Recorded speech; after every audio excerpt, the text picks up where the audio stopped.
oftentimes bringing like misty rain, the famous Kuahine rain that brings water to this place, that brings life to this place. We give honor to KAPUNAHOU, Rocky Hill, that stands as sort of a guardian over our campus, decorated by the waters of KAPUNAHOU.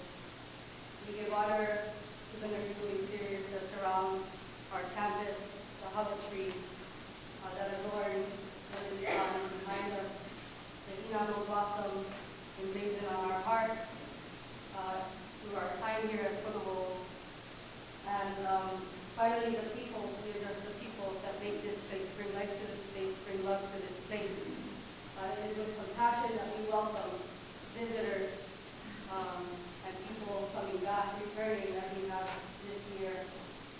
Lastly, the challenge to our children, to our students, and to ourselves, given the privilege of a KAPUNAHOU education, carry as a lay, wear as a lay, this knowledge that we've been given.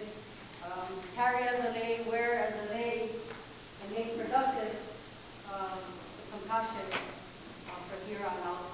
The challenge is repeated again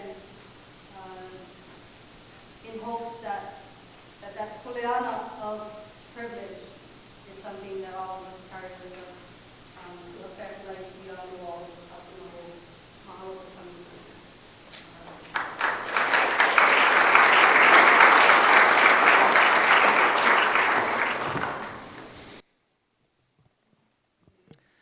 Aloha. Welcome on behalf of the Punahou Alumni Association and Punahou School. I'm Andy Bunn. I'm your alumni president. I'd like to thank Kealohi for that lovely welcome and Oli. I'd also like to thank the Willards, Nick Kalekini, class of 08, and Scott Imanaka, class of 07, who provided the music as we were coming in. Great music. This event marks both an end and a beginning. We are at the end of our 175th year of existence here at Punahou, and we have celebrated it in many ways throughout the year. We've come together as a school and an alumni association dozens of times here in Hawaii and across the globe, from London to Singapore and points in between, all to celebrate our experience at Punahou. It has been a wonderful opportunity to pause and reflect on our history and what Punahou means to us.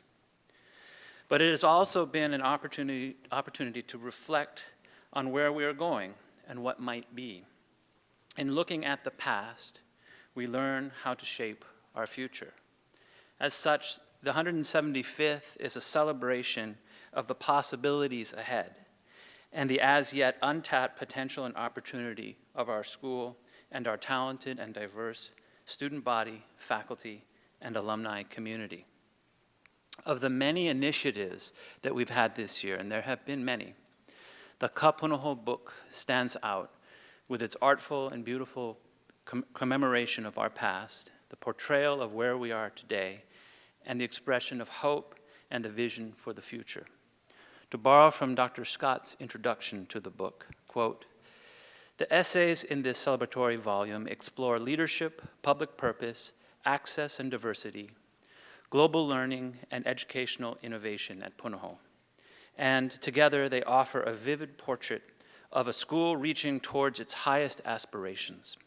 KAPUNAHOU symbolizes renewal, Punahou School's ability to embrace dynamic change and forge a singular future inspired by the founding gifts," end quote. So while KAPUNAHOU is a fitting and enduring keepsake for 175th celebration, it is a vehicle to keep our minds turning into the future. And so it marks a beginning, an inspiring beginning to the next 25 years of our history. There is much in this book to contemplate, and I hope that you will all take the time to do so. And now it's my great pleasure to introduce to you a distinguished member of our Alumni Association, a man who adeptly reminded us that our experience here at Punahou starts at kindergarten and goes through life.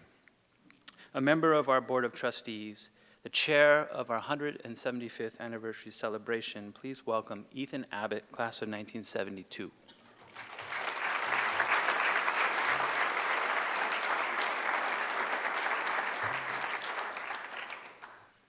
Thank you, Andy. And Andy, thank you as the president of the Alumni Association. You mentioned you traveled worldwide, and you did, leading 30,000 alums into our celebration for the 175th. Thank you very much. And there's one other person I'd like to thank tonight. Unfortunately, she's not able to be here tonight, but it's Kiki Fordham. And 2 years ago, Kiki and I were joined together by Kathy Nelson, and she made the 175th happen. She was the go-to person. She played a pivotal role in almost all of the activities. She organized, coordinated, and connected Punahou, both within the campus and outside the campus and around the world. So please join me in thanking Andy and Kiki for a wonderful 175th.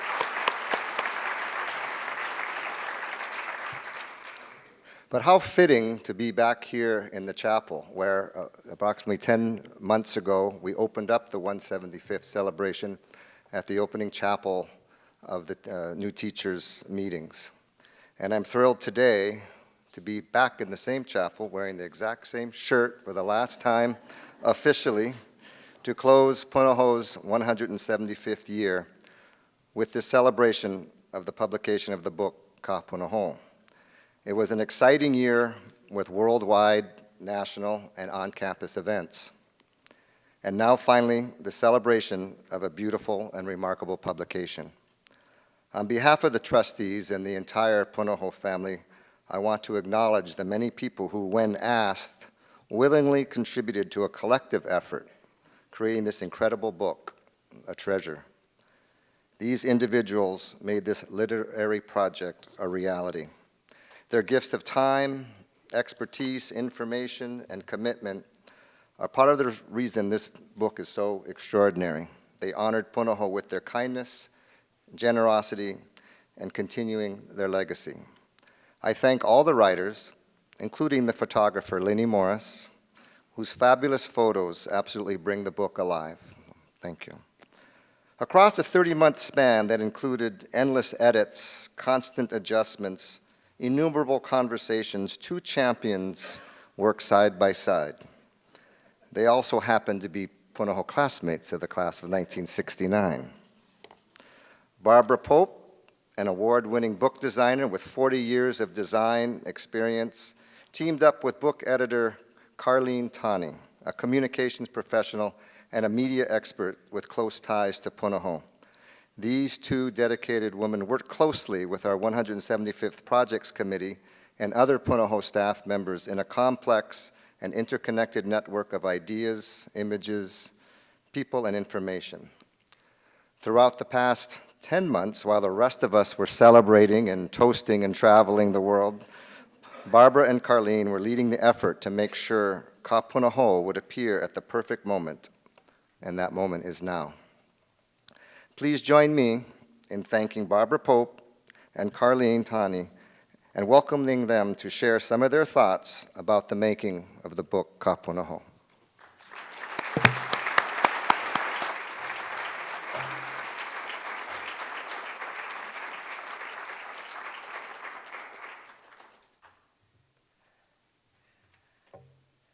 Thank you so much, Ethan, and thank you to the Punahou Alumni Association for hosting this wonderful afternoon event.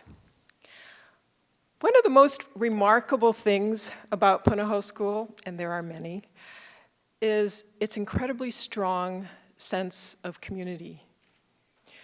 Over the course of working on this book, which we did for 3 years, that community stepped forward just wholeheartedly, eagerly, to help us and encourage us.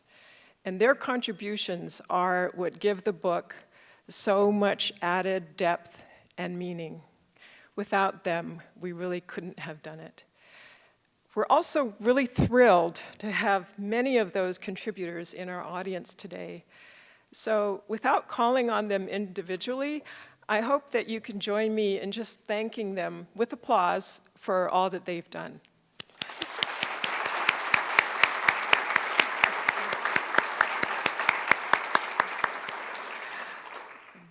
We want to extend a special mahalo to the trustees and the school leaders of Punahou, who entrusted us with this very important project.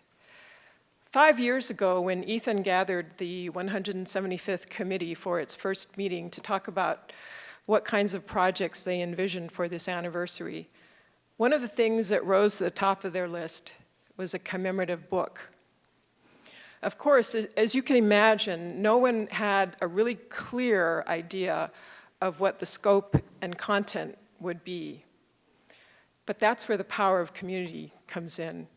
Working with Barbara Pope, we met with a range of stakeholders, from faculty, staff, parents, alumni, trustees, and we threw out to them 2 questions. First of all, what's special and unique about Punahou for you?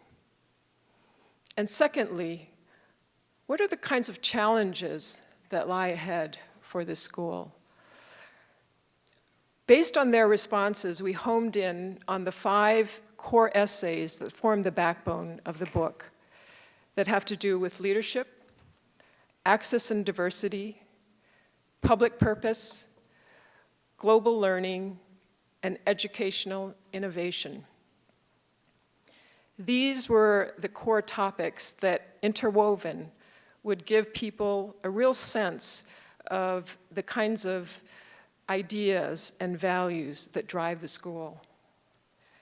To make a subject compelling, however, you really need writers who can dig their teeth into a topic, who bring their own unique lens to the material, and who can really delve into and tease out the complex, even hidden aspects of the story. We were so blessed to work with a talented group of writers who crafted both thought-provoking essays and alumni portraits that are both insightful as well as inspiring. Speaking of alumni, it's often said that a school's mission and ideals are embodied in the lives of its graduates. We believe that the alumni featured in this book prove that point very strongly. While they come from a range of backgrounds, artists and activists, to scientists and surfers, and a US president, by the way, they also share a deep commitment to strengthening the fabric of their community, wherever that is in the world. We truly hope that KAPUNAHOU pays tribute to this special place, these special people, and the special mission of this incredible school. We also hope that today's gathering is just the first step, and that in the years to come, KAPUNAHOU can serve as a vehicle to spark meaningful conversations, dialogue across this community and beyond, adding more voices and more layers to that ever-evolving Punahou story. Thank you.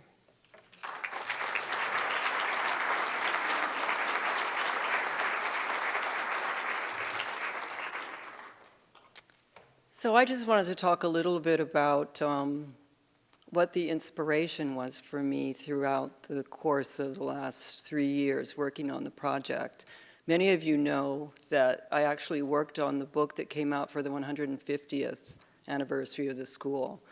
And that book really focused on the tenure of the school under Rod McPhee. And we really went into the Punahou archives to take a closer look at the history of the school as shown in the photographs that are in the school archives, and really looking at the early buildings and beginning to understand something about the history of the involvement of the campus and the involvement of the programs, and how the theme of critical thinking developed under Rod McPhee.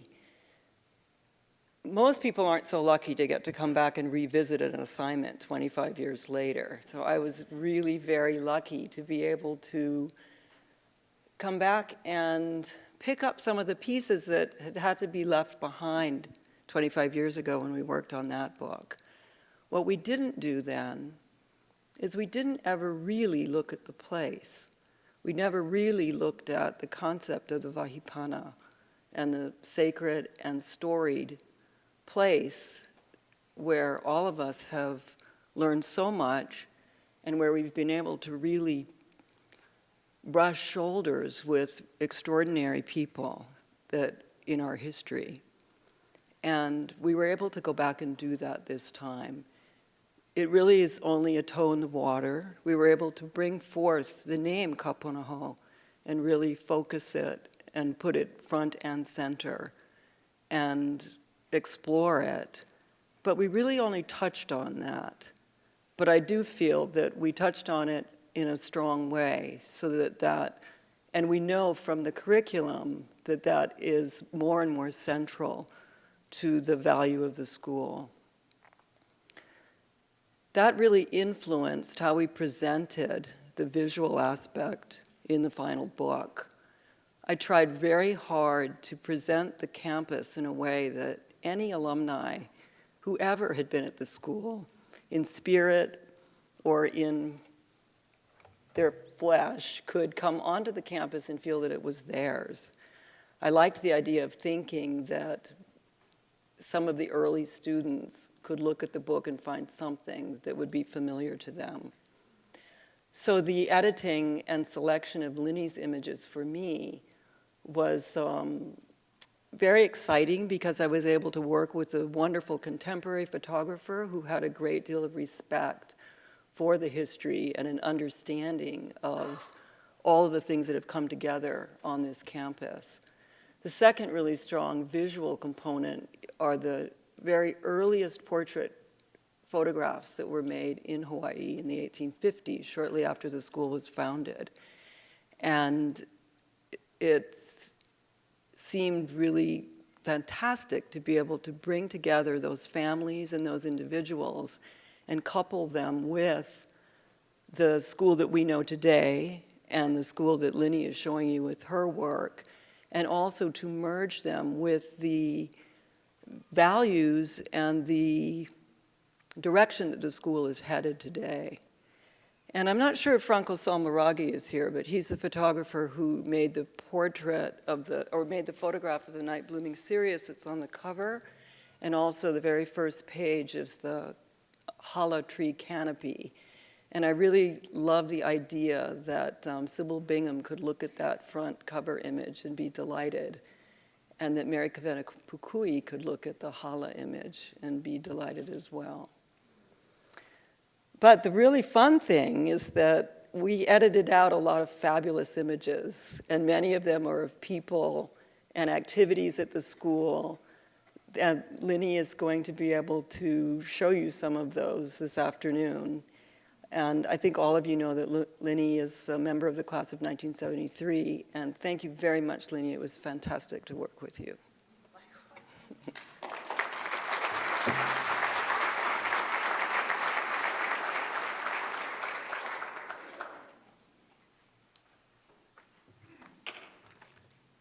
Before the lights go down, I just have to show you this very battered pass that Kiki Fordham so kindly gave me when I started this project. And I've sat on it, and it's been run over, and it's still in my car, and I thought I'd bring it as a prop just to show you that this, and it comes up in my little talk here, but before the lights go down, I just have to share that with you.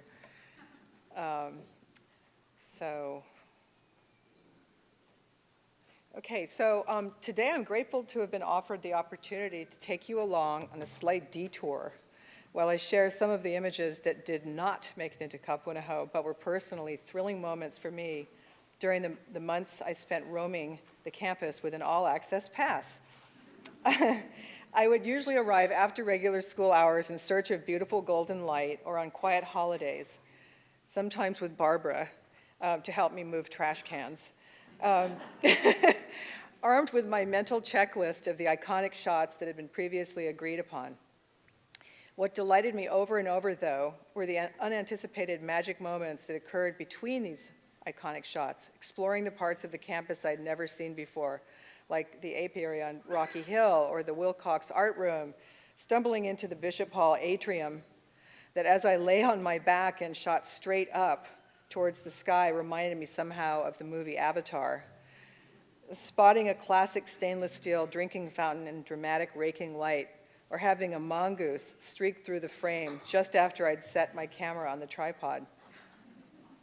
A select few of those slightly bewitching moments follow. Some are single shots, some are a series, building a prismatic overall impression. And the other thing that impressed me over and over was the deep connections I observed between people on the campus. 10th graders laughing and learning at the same time while they created explosions in the chemistry class. Matt Higgins pausing as he happened by to show two little girls how to bait their hook and catch fish in the lily pond. High school football players unself-consciously joining hands to join in song after a scrimmage with Farrington. The dedication of the Punahou staff, aided by the active participation of many parents, clearly creates an environment that encourages kids to build friendships that will last a lifetime. So let's begin with the third grade luau. I didn't start Punahou until 5th grade, so I missed the Winnie Unit's experience. After spending many hours the evening before watching the teachers and friends get on with the hot, dirty work of loading the emu, nothing prepared me for the actual luau itself.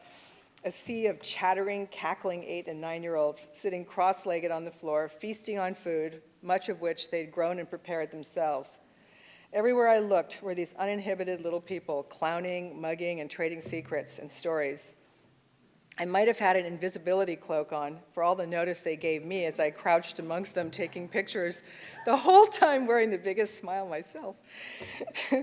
At first, we're going to move through here. Let's see. Deadpan. Oh, so these two were, anyway, she was chomping on this banana and having just the best time.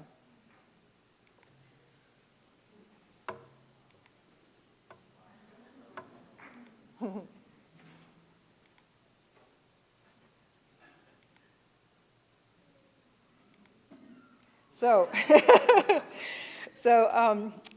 at first my camera easily found this guy hamming it up, but notice the two kids deep in conversation behind him. As I zoomed closer on them, I would have given anything to know what they were discussing in their invisible bubble, unaware of the noisy activity around them.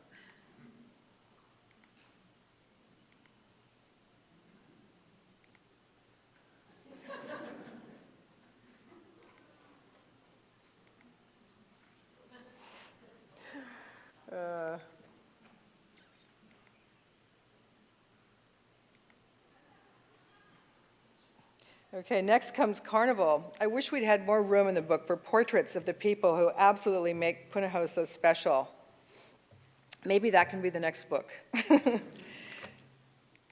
Here is Megan, the bihaku-laid, buff and blue embodiment of the carnival spirit itself. By the time I reached the Jams and Jellies booth on Friday afternoon, this was about all that was left. I know this is a disappointment for people who are late getting there sometimes. I love color and sparkle, so for me, Carnival was a high point in the project as well. And once again, I probably could do a whole book just on this topic.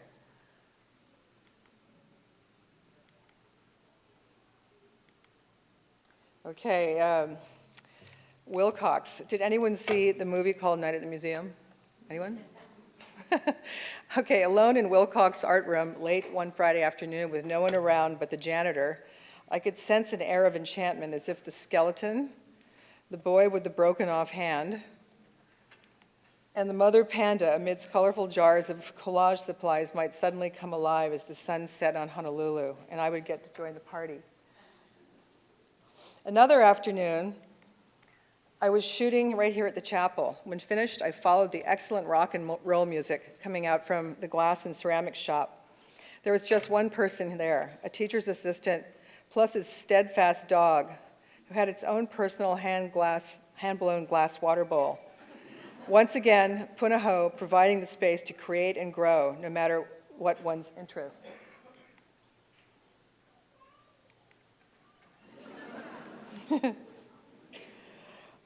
Drawn yet again to the lily pond. I just kept circling back.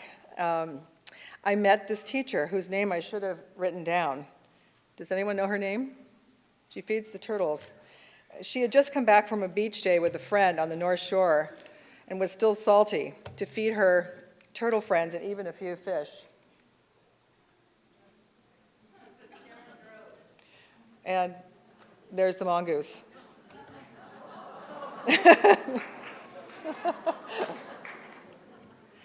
And finally, I want to just put out a visual Valentine to the Winnie units, a place where I'm pretty sure real magic happened daily. I do understand the need to refresh these classrooms, and seeing them just now passing by from my car, I really understand it. But I was so charmed by the backyard, homey, intimate feeling of this warren of walkways and courtyards. Plants sprouting, fruit ripening, chickens and rabbits in cobbled together shelters. The place just brimmed with life and creativity.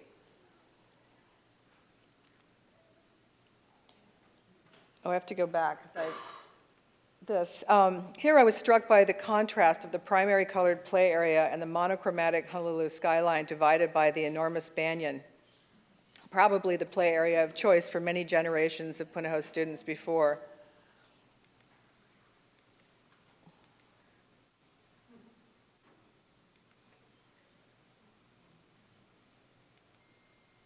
And finally, just a series of these girls who I met one afternoon, and they were tending their bunnies. And I asked if they'd go into the pen with them, and they were so excited at that. I had to ask the teacher's permission, too. So they just immediately lay down with these rabbits. And they told me not to get close because that they would bite me. But, oh, it's not clicking. How come? Oh, there we go. Okay.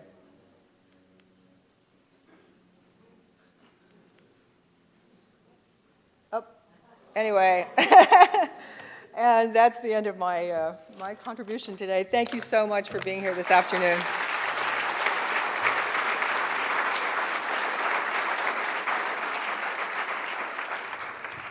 Thank you, Leni. They say a picture is worth 1,000 words, and your visuals speak volumes. Your photos have, I find personal connections in them myself, each of them in the book. In fact, when I was in 7th and 8th grade, I thought that Bishop Hall was a prison. You've exposed the inner beauty of that building in these pictures, so like restoring a fine piece of art. But thank you for your contributions. The pictures are just stunning. I'd like to introduce James Koshiba. He is one of the authors in the book. I wish we could have all the authors come up and talk about their contributions, but he's agreed to come up and give us his perspective on the KAPUNAHOU book and set the tone for the future of the school. James?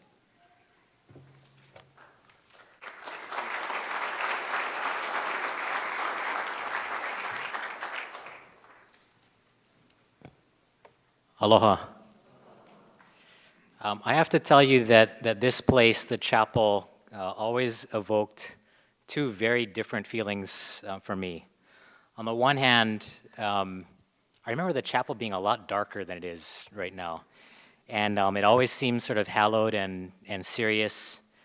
It didn't help that I had probably my earliest experience at public performance here, where I played the donkey in the first grade nativity scene in this spot right here. And it's harder than it sounds. You try standing in a burlap donkey costume and try to exude confidence. It was terrifying. So it's good to have a nice, relaxing experience, like speaking in front of 300 people to offset that early childhood trauma. But I tell you that even then in elementary school, sitting here in these pews, the seriousness of the chapel stood in really sharp contrast to what was outside. And in fact, streaming and bubbling up right under our feet, just beyond the walls and reflecting in through the stained glass was the place that was the center of all the most epic adventures a child could have in elementary school. You know, out of the lily pond, you could pull enough tadpoles to fill a plastic cup to the point where you could no longer see through it. Or make a daring leap onto the island that's pictured in this image back there, which I'm sure was against the rules at the time.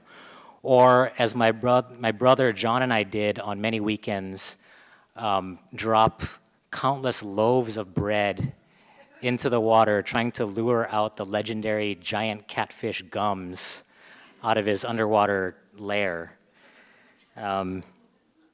Thanks to John and I and Love's Bakery, the gluten content of this water is off the charts today, I'm sure. And I see that there are now signs posted outside that say, please, fish pellets only. So for me, this is a place both of really serious contemplation and also a place that evoked a sense of adventure. And both of those were held in tension every time I came into this place. And that's a word I want to come back to, tension, because to me, it's one of the things that's at the heart of this book, KAPUNAHOU. But before I get there, it's important to say a couple things about the book. The first is that the book is of course, a celebration, and a very well-deserved one. To build anything, an institution that lasts for centuries, plural, is a truly incredible achievement. The book will make you proud. The images, as you can see, evoke nostalgia and reverence, and each one tells a story, and they're stunning. More than a dozen alumni profiles, as Carlene mentioned, ranging from Sam King and Cowie Hemmings to Carissa Moore and Barack Obama, are inspiring examples of the school's impact. But the book is more than just artful celebration. It's also genealogy. It traces the school's lineage from the Ali'i lands of Boki and Liliha, and the vision of Hiram and Sybil Bingham, all the way through to more recent visionaries like Rod McPhee and Jim Scott. And importantly, it also chronicles lesser known but no less important storylines like that of Sig Rambler and Hope Staub, who worked for decades to lay a foundation for global learning that's now blossoming at Punahou. There are stories and names in this book that you may not know. There are many that I did not know, but every story and name is one that we should know, because theirs is the work and ideas that have become the DNA of this school, the genetic imprints that are still finding expression today. Parts of the book, I have to tell you, also read like a case study in organizational excellence. Punahou is arguably the most admired K-12 institution in the world, and each chapter includes an inside look into how that institution works, the values and ideas that drive it, its historical touchstones, traditions, and new experiments underway. It's a rare look, really, under the hood of the machine of Punahou and what makes it tick. And maybe most importantly, how it continues to evolve, which brings me back to tension. Because as the book makes clear, holding the tension between ideas that seem to contrast or conflict with each other is one of the things Punahou does well. And it's a practice that drives creativity and renewal at the school. I found it interesting reading the book from cover to cover that independently the authors, without ever consulting with each other as far as I know, repeatedly used words like dichotomy and paradox, duality, and of course tension to describe Punahou's work. These tensions are captured in questions that are woven through each chapter. And these are big, challenging questions. Questions like, how can Punahou both honor tradition and continue to lead innovation in such a rapidly changing world? How can it be both accessible and exceptional? Can it serve a public purpose and maintain a focus on its own students? Can it succeed consistently and even wildly and still demonstrate to our kids that risk and failure are a necessary part of learning? How can each of us, as inheritors of Punahou's great wealth, contribute in a world that's increasingly defined by haves and have-nots? Can Punahou at once honor its deep island roots and prepare children for global citizenship? These are really big questions, and no book could offer definitive answers to all of them. But I will tell you that the tensions and the answers to them are captured in the voices and stories of students and teachers and school leaders throughout the book. The answers are in the story of academy students, as an example, who teamed up with homeless peers in Kaka'ako for a joint service project. The answers are in the words of Malia Ane, who was reflecting on global learning at Punahou when she observed, quote, "The first step in helping kids appreciate other cultures is for them to understand their own. Without a sense of personal history, kids lack the context to frame thoughtful questions." It's also captured in the words of Jim Scott, who speaks often of the two gifts that founded the school: land from the ali'i and the educational vision of missionaries. To quote Jim, "There's a Hawaiian root alongside a Christian root. There's a tension in that, but also a calling." This business of wrestling with duality is a tradition at Punahou, and it's creative tension that keeps it growing and changing, even after 175 years of accomplishment. Each question and the tensions beneath in this book are windows into the future of the school. Now that said, the book is not a crystal ball. As the poet Gibran reminds us, the souls of our children dwell in the house of tomorrow, a place that we cannot visit, not even in our dreams. Much as we may wish to, none of us can see tomorrow with enough precision to safeguard our children's future. But for those of us who would at least point them in the right direction and arm them with skills of wayfinding, the stories and voices in this book can help us see that destination just beyond the horizon. Mahalo.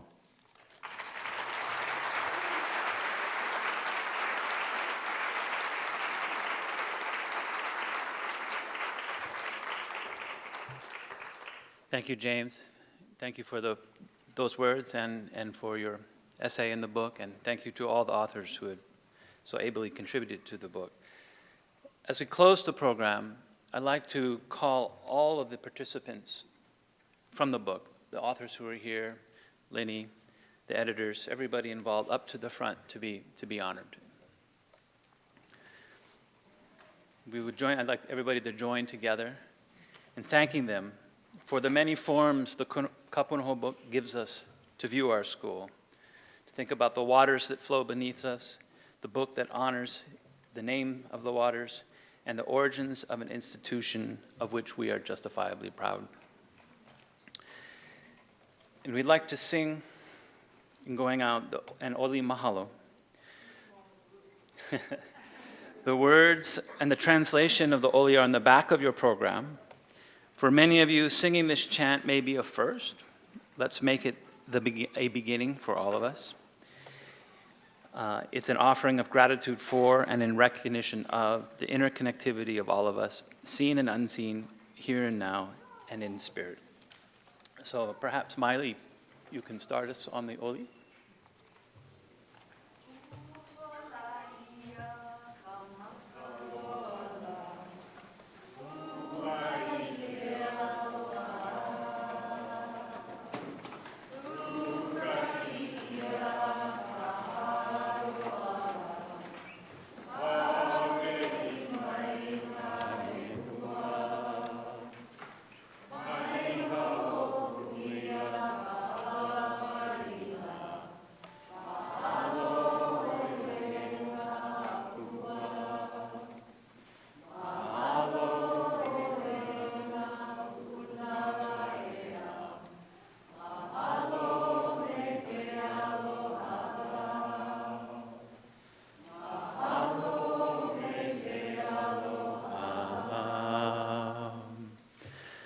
Now if we can all take a moment and join hands and make a circle if you can, so that we can sing Hawaii Aloha in the tradition that celebrates our home.